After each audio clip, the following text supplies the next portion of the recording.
I want to talk about forbidden fruits, but I don't want to talk about it just as aesthetically interesting, the costumes and the way they tell the story. All those things are worth talking about. And I don't want to talk about it as a spiritual successor to Mean Girls, although it is, or as a spiritual successor to The Craft, although it is, or as like a little sister to Bunny by Mona Awad, although it is that too. And if you like weird girl, like, is this magic or is there something else happening? I don't actually know what the hell is happening.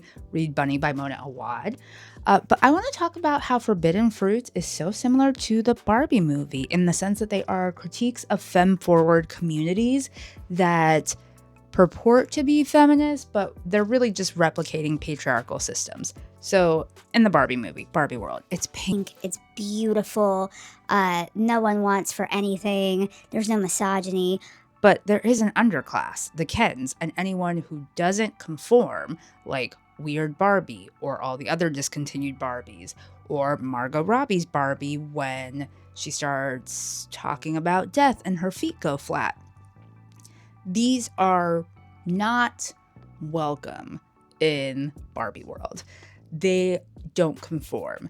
So even though it's kind of like a sweeter kind of looking down their plastic noses at these nonconformist elements and this underclass of the Kens who literally like sleep on the beach, it's still a hierarchical system of conformity.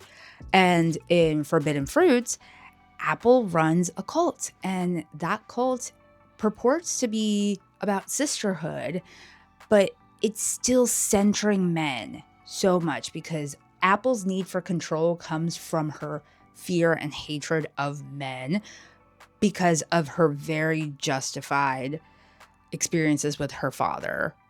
Her experiences with her father justify why she fears men, why she wants to decenter men, but she definitely is male-centered. She controls these young women so that she doesn't want them talking to men. And it is a sense of wanting to protect them, I think, is genuinely her motivation, but she does it in the most toxic way imaginable. And an absence of men does not a matriarchy make. Matriarchy is nurturing versus restrictive. It is centering the people who are most vulnerable versus the most powerful. And Apple is the most powerful one in the system, but under a matriarchy, Apple would not be living in her car. The Kens would not be living on the beach. Everyone would be housed. She hasn't even fostered a sense of sisterhood enough that she would be helped by her coven mates, right? They know that she lives in her car. I also think that it's interesting that Alexandra Shipp is in both movies, so I just wanted to mention that. And as far as performances, Lily Reinhart in Forbidden Fruits, Margot Robbie in Barbie, both iconic, career-defining, career-changing roles, because I think the trajectory of Lily Reinhart's career, she maybe tried to change it with Hustlers, but I don't think that she had enough screen time in Hustlers to do that.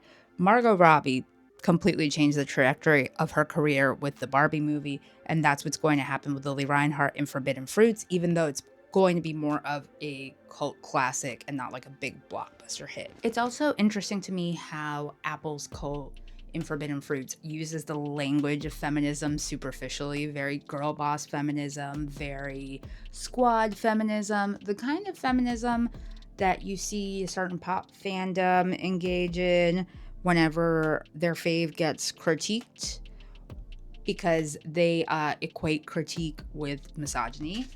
And the same kind of faux feminism that defends conservative women, because like we don't have to support all women or everything that women do. That is not feminism. But there's a literacy crisis in this country. Anyway, Forbidden Fruits. If you didn't get to see it in theaters, because I think it had a very limited run, I saw it like the day before it was leaving theaters and it had like the worst showings imaginable.